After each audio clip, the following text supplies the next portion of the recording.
This is Valley News Live at 10.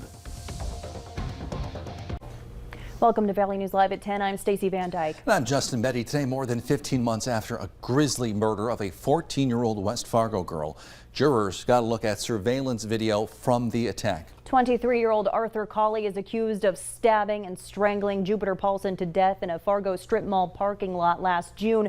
Valley News Team's crime and safety reporter Bailey Hurley was in the courtroom today and has the latest. For nearly 30 minutes, prosecutors say 14-year-old Jupiter Paulson was brutalized over and over again by Arthur Colley. A neighboring business capturing this video from the other side of the Party City parking lot, which prosecutors say shows Colley in a white t-shirt follow and then stab the teen 25 times, strangle her, as well as kick and stomp on her. I didn't see anything clear that would indicate that she attacked him. Prosecutors say Colley fled the scene shortly after a city worker arrived and called 911. Surveillance video captured Colley as he walked through town, with PetroServe gas station on 45th Street South being one of his first stops, where prosecutors say he snuck into a shower bay to wash off evidence. And he yelled, "I'm in a hurry, I'm in a hurry." And I said, "Well, I'm going to wait out here for you because you have to pay for the shower." Fargo police testified Colley went on to ditch a laundry list of items in a nearby apartment dumpster, including the victim's school bus pass and ID. Prosecutors say Colley then made his way to the 13th Avenue Walmart, where they say he stole a new wardrobe and threw his blood-stained shoes and pants into a store dumpster. Colley would continue to be seen on surveillance videos across Fargo, asking for help along the way. He asked several questions during my contact. One was if he could have a few $100s. He said he wanted to leave town. He asked me to call 911 to go to the courthouse. He told me I would like to be put into protective custody. He said it was because drug cartels were after him. Colley was eventually arrested in downtown Fargo, but told police he didn't remember the attack. Video of that interview is expected to be played in court next week. Bailey Hurley, Valley News Live. Testimony is expected to resume Monday morning at 9 a.m. If convicted of Paulson's murder, Colley could face up to life in prison without the possibility of parole. New information now on about the Towner County triple murder-suicide, including who police say the gunman was and what led to that deadly shooting. Now, authorities say Robert Bracken shot his brother, Richard Bracken, his boss, Doug Dulmage, and his own son, Justin Bracken, following an argument that had been escalating for more than a week between the two brothers. Authorities say the three all died from multiple gunshot wounds and Richard from one self-inflicted gunshot wound.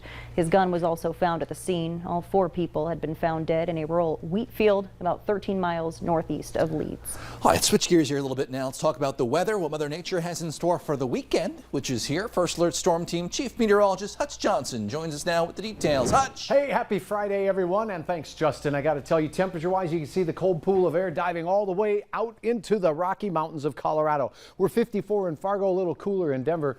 Cold high pressure moving over us, and that's going to mean some pretty chilly temperatures first thing in the morning. And look at that cool down.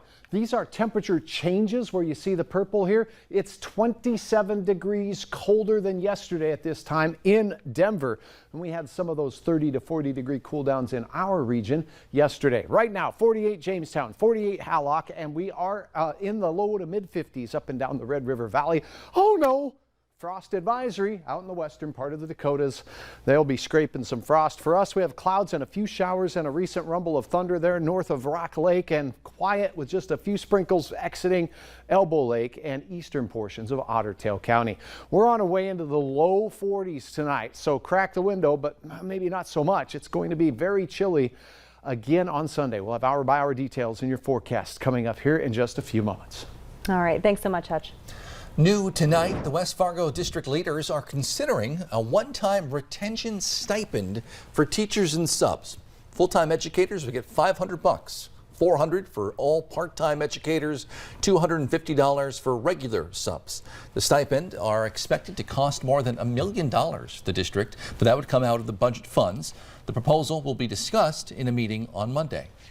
This upcoming weekend, drag performers will be performing at the Elks Lodge in North Fargo for an all-ages show. But some people are worried about this, posting online that these types of performers accept tips from minors. Kyle Anderson, who's one of the performers, says that is not the case. Anderson says all ages just means the show is more family-friendly. There's no swearing in the song choices. The performers are covered up, and the show is meant to show kids and families the artistic side of life.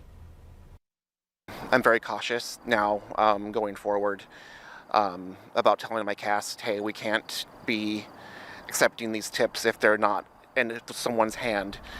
You cannot allow anyone to put a tip down your costume, up your costume. You just need to keep your distance in that respect. We also reached out to the Elks Lodge. They say we offer the space and we don't discriminate. This all-ages show is set to start tomorrow at 8. The story came in through our whistleblower hotline. If you need help with an issue in your community, you can call us too, right there at the number on your screen, 701-369-3187.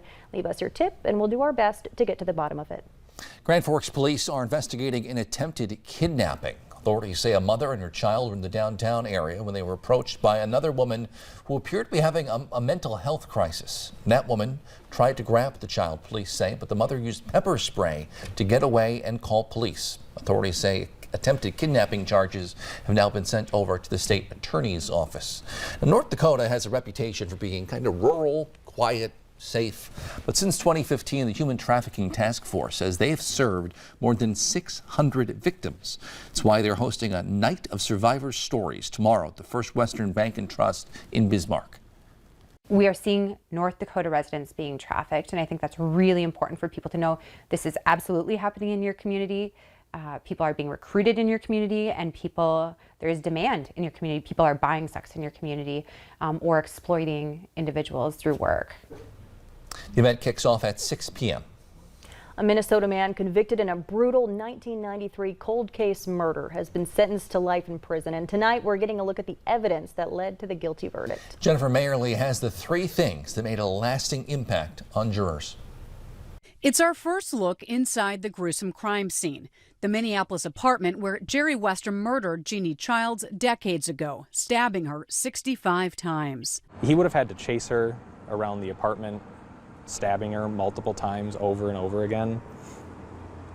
He really wanted her to die. Connecting Westrom to the murder started with a hit on a genealogy website, linking his DNA to DNA collected in 1993 at the crime scene. It's a story. It's fascinating. But investigators needed more, so they tracked him to a hockey game in Wisconsin, watched and waited for Westrom to throw this napkin away in this cardboard tray to collect his DNA. Listening to that testimony in court, it's incredibly gripping stuff. Derek Fradenberg accepted the role of jury foreperson. For that to be the thing that brought him down, I guess, is really just incredible.